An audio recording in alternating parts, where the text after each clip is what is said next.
News Talk 1480, WHBC. Hard to believe, but really graduation for college students just right around the corner. I know. It is hard to believe, but it is that time of year. But I think a good thing is that a survey came out recently that says more employers plan to hire new college graduates.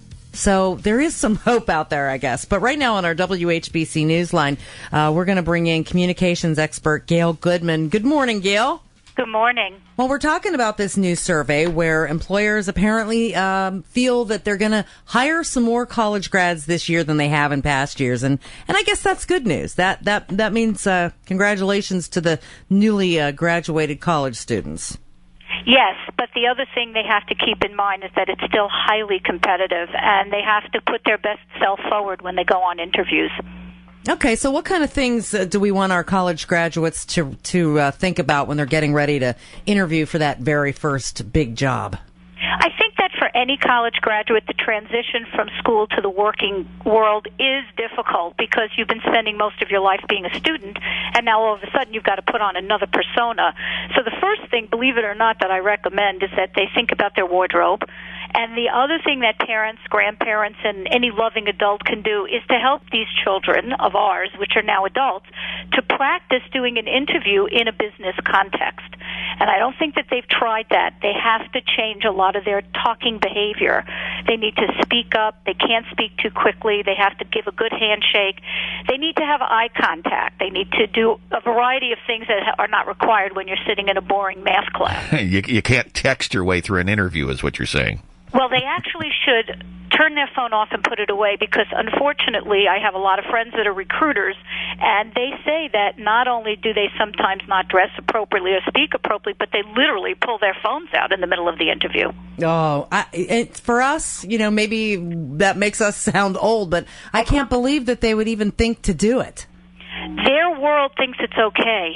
The problem is it's different worlds, and the world they've been in thinks that texting a conversation, even when you're sitting at a restaurant together, is fine. When you're on an interview, you cannot text the interviewer. And that sounds ridiculous to us, but it's kind of spooky when you're with them because they think what they're doing is okay. They have a different set of rules.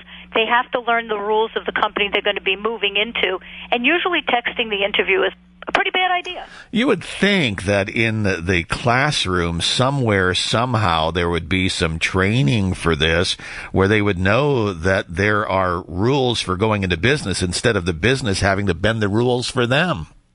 I think that we have to be realistic about what a community school or a university is required to do. And I do think that that's why the interviewing, coaching world is so robust, is that people need help with this when they come out of college. I don't know how well I did on my first interview, and I certainly didn't have a smartphone. I think that we need to be helpful without being, I'm trying to say this nicely, without being an aggressive parent and being bossy. You have to let your child know. You have to step into a world that I'm more comfortable with because you are relying on somebody older than you to give you a job. Right. Yeah. And, this was a poll that was, it's a Harris poll that was conducted for Career Builder, which says that the companies do expect to hire more new college graduates. Now, for those college graduates, should they set some expectations, maybe lower their expectations a little bit?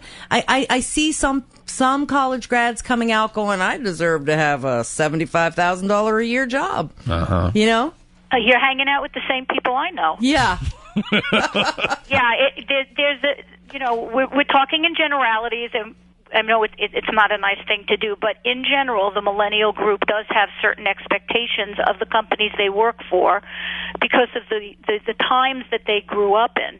Was during the collapse of a lot of very big companies like Enron. They see how companies have not been nice to the people that they hire in myriad ways that we don't want to go into on this conversation, but their perception is different from ours, and they want to know, what are you going to do for me? And they do behave that way in interviews. They have to be careful because you turn off the interview, you don't get to the next level. They don't want to play the game, and they have to. All right, communications expert Gail Goodman, we appreciate your input this morning. Thanks for inviting me.